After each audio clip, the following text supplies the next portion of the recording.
afternoon. Shall we start with team news? No number of players not out there, but I guess Bergvall is the main one because of him limping off on Tuesday. Paulinho, anyone else you're expecting back?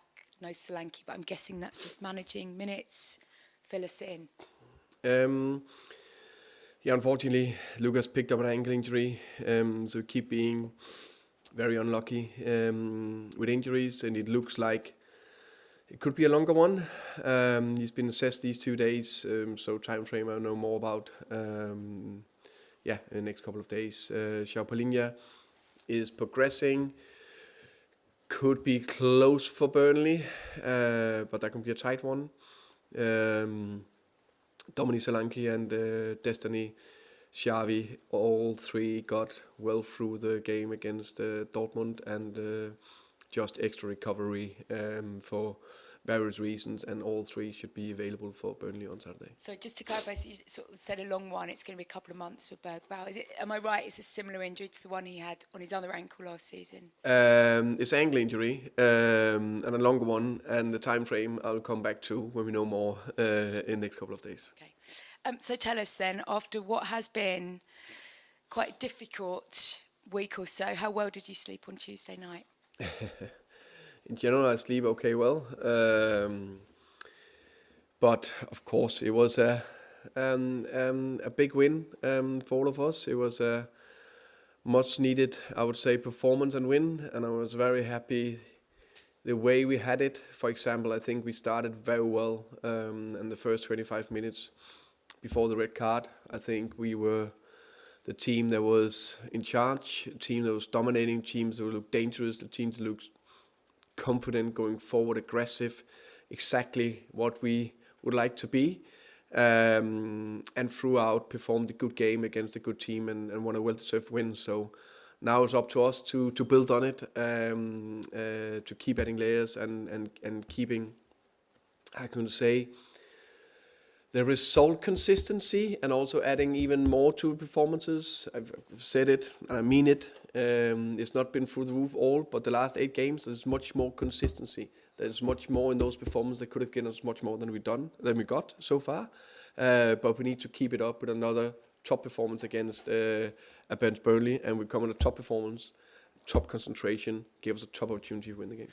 And how hard is it when you watch your team do that to be able to get them to back it up a few days later in the Premier League? Because when you come off wins in Europe, we've seen a sort of home loss to Fulham and away loss to Forest.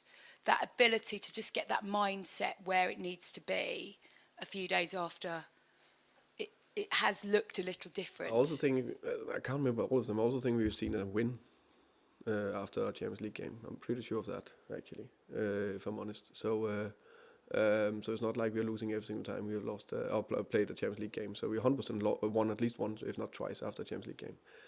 Anyway, but the mindset. But anyway, you saw so from the beginning of that game. I would say the thing is, what you're bang on is, it's a big task, but that's what we want, and that's where we want to be. It's a big task to perform every third or fourth day. We want the big task, and we need to perform every third or fourth day. But that's where we, how can you say, build that strength, determination, mental power, focus to go, resilience to go every third, fourth day. That's what we are try to do our very best to build on. And just finally for me, we know you had your lunch with the hierarchy a few days or just before the Dortmund game. I'm guessing more support off the back of that this week ahead of what is a really big league game. And when you look at some of those league games coming up, it feels like a kind of big moment in Tottenham's season. I think the support, I think, has been exceptional throughout the season. Not only, I know there's a few questions about me, but it's not about me. It's about me, the staff, the players, the club, and that need to be aligned, and that direction and alignment is very clear from ownership to the board, to Vina, Johan, everyone is on the same page, and there's a lot of things going in the right direction. We just need to back it up with even more good performance and more good result. Had lunch with Nick and Johan again today, so I think it's again a good sign of just that support there is, and we need to keep going. We have it's always the next game that is the most important one, and away to Burnley is a very important one. After that, there's away game to Frankfurt, very important one. All the games are very important, and I know we need more points, but if you're higher up, they will also be very important because then we'll achieve more. So I think the big thing is to how can you say, stay calm, no matter if you're getting too excited about things or it's too much whatever negative.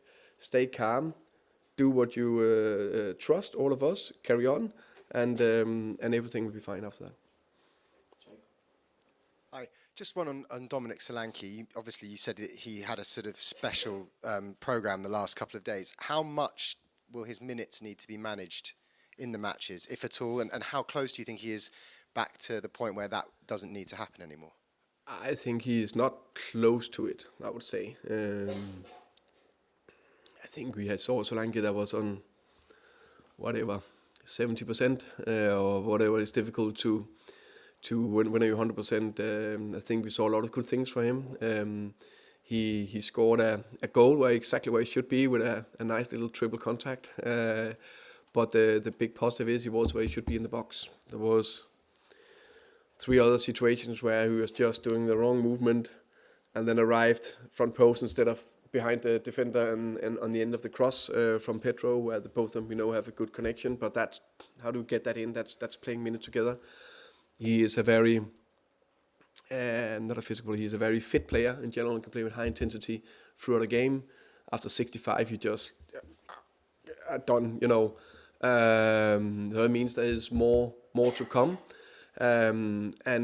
We would just, because it's the first 65 minutes in 7 months, something like that. So we are very aware that 2 good recovery days, then train tomorrow, then he's available and ready for Saturday, and then we take it game by game. So there's his injury is not, it's more his fitness, match fitness. His injury is fine.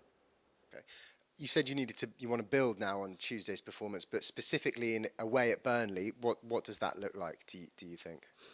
Yeah, but I think that's a completely different game against a different opponent. Scott Park and his team, they're a promoted team. We've seen in a lot of their games they're very competitive. Latest at Anfield where they had a 1-1 draw. So it's going to be another extremely tight game. So it's about us. It's about we focus on what we can do to try hit a top performance and really do everything we can to win the game. How can you say, manage their threats in terms of both set pieces, counters, but be on top of it, and of course create the opportunities we need to score the goals. How different a Burnley side, not just personnel but style and tactically, do you think you face compared to the August game? I think there's many of the same trends, I would say. Still have some clear patterns in how they want to build. We've just been looking at them in details today.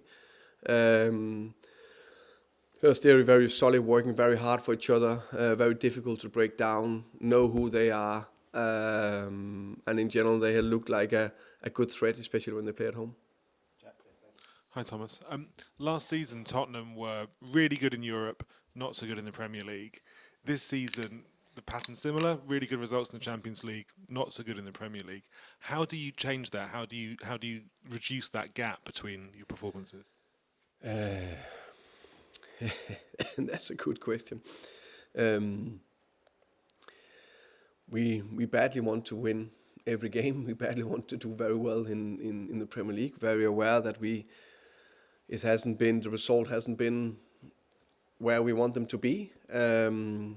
We are fully focused, said to the players today, the top players, the best teams, where we want to be. They know we need to come with a absolutely elite top mindset on Saturday and build on the win and the performance.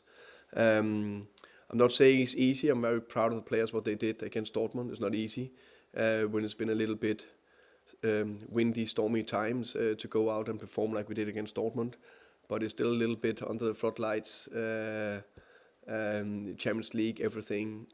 So very good, but sometimes it can be more tricky to really hit the same wherever it is away from home, where it's not as exciting.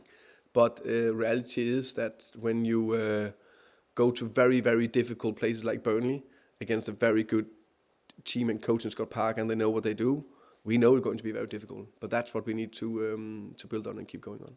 Do you think right now the Premier League is just harder? It's more competitive than European football?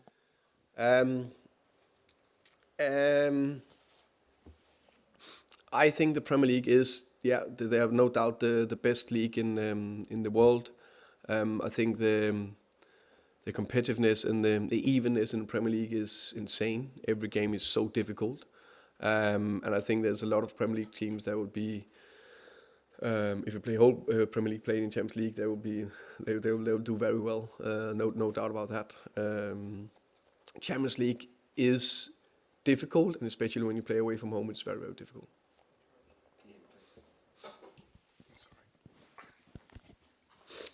Hi Thomas, how are you? I'm good, thank you. You said before it was very difficult to perform 3 or 4 days after putting in a good Consistently. Consistently. But yet, if I go to Wimbledon, I expect Novak Djokovic to perform every other day consistently at a high level. If I go and see Taylor Swift 3 times in a week at Wembley, I expect her to perform. Why is it so hard for a football team to perform consistently for 4 days after they've just played against a European team? I think there is definitely football teams that can do that consistently, and that's what we're aiming for and want to do. No doubt about that. As I said, we've always also done that before. Very aware that to build that consistency where you can do it is something you need to keep working on. How can you say, that focus and a mindset and awareness and ability to could do it, because it demands such a mental strength. That's something we're working very hard on. In terms of building consistency, playing the same team all the time is probably a good idea. I would have thought. Never managed a football team. That helps definitely, yeah. And the other night you were, I wouldn't say forced into playing the team you played, but you had limited options. Would you consider, obviously without Bergvall, playing the same team at Burnley because they did so well the other night, without giving away necessarily your starting 11?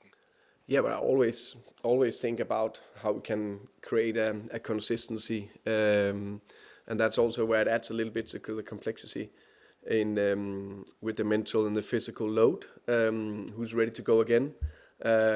Where they borderline if they are extremely the accumulated load has just been too much for some players. You even need to not load them as much depending on where they are coming back for injury or not, or played a lot of minutes. But there's no doubt that the best teams that are performing have a core group of players, 7 to 8, that play most of the minutes. That's just historically everything you know about it. They play most of the minutes. So that's what definitely where we need to come. Or how can I say end or go to. Finally, you've had a lot of lunches this week. We've probably had lunch every day this week. But I have lunch every week. And that's I mean, with your bosses, you've had at least 2 lunches this week with your bosses. Without necessarily telling me exactly what they've said to you, just take us inside what that looks like. And is it normal for a manager to have lunch 2 or 3 times a week with his bosses? I would say that there's always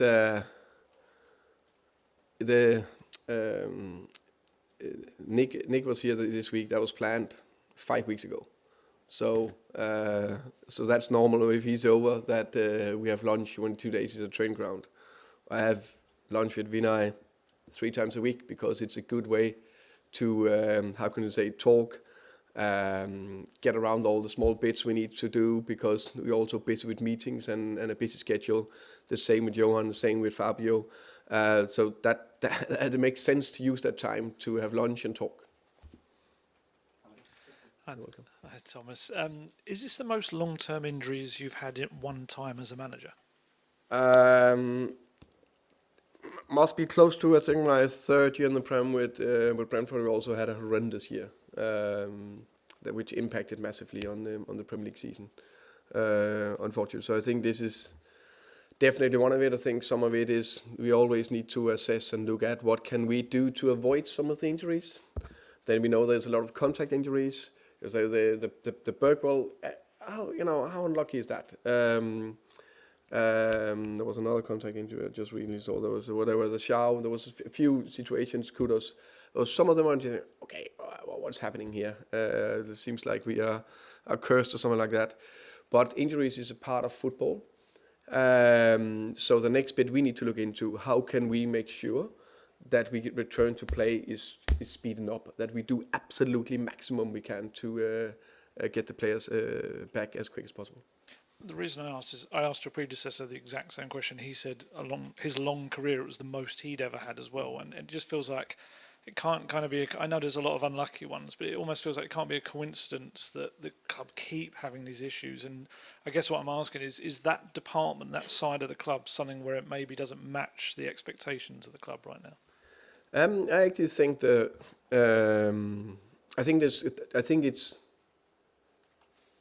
there's a lot of moving parts in it. I think there's something in the match schedule, the amount of games. We're not the only club who is struggling with injuries at all. Many clubs have that, especially if you play European football and especially if you play Champions League. I think that's a big part of that. It's just the load is just so big. I think that the medical and the performance department overall very happy with the progress they have made this year. I think there's some clear highlights. We talked about them before. I know Rich unfortunately had a hamstring injury, but he was fit and available, and he started 12 games. He played 90 minutes games. He hasn't done that for I don't know how many years. You can check that. So that's a big upgrade. Mickey, big upgrade. Kuchi, big upgrade. The others is in a very good place. Then there's others where we have been, I would say, a little bit unlucky, unfortunately, how we get the injuries. Now the test is how can we get them returned to play. Dominic, he missed kick a ball in the pre-season camp. Yeah.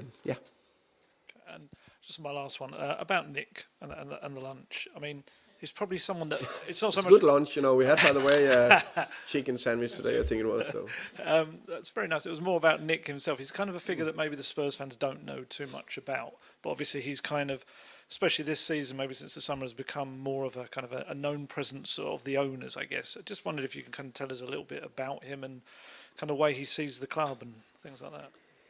I think the most visible ones is Vivian, Nick, and then Peter Carrington. All three are very determined, focused to do everything they can that this club have success. And they're very, very committed. They're very, very, how can you say, into it, and want to do everything they can that we get to where we all want to be in the future. Hi Thomas. The system used on Tuesday, sort of 3-4-3, definitely out of possession. Is that kind of something that you can sort of build on and almost be kind of the blueprint and the go-to for yourself at this club, or is that more of a sort of special operation, I guess, so to speak? I think two ways to look at that. First thing could be a little bit special operation kind of thing, and you without always really try to have laser focus on the game in front of me or in front of us. That's where you hopefully do your best and not thinking too far ahead, and really have that focus on the next team, the next opponent, so you make sure you make a top game plan and everything is perfect. But I knew, a little time before I knew that Dortmund, of course, played the 3-4-3, and maybe we need to match them up in certain areas because that would be good for us in our man-man pressure, which was successful Tuesday night. I've shown before I have no problem in changing system if that's for the better with the players available. but it's a different game, different opponent on Saturday. But I like what I saw Tuesday night.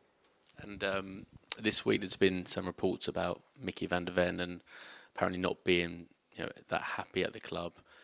Do you kind of feel he's happy, and I guess do you feel like the club can sort of match his ambitions?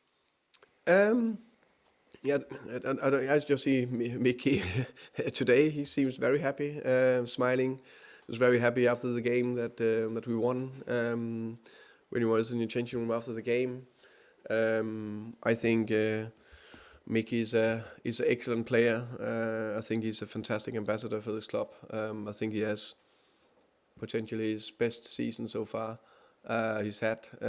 He's fit, he's strong, good defensively. He's growing as a leader, scoring goals as well. And he's a very important player for us this season and for the future.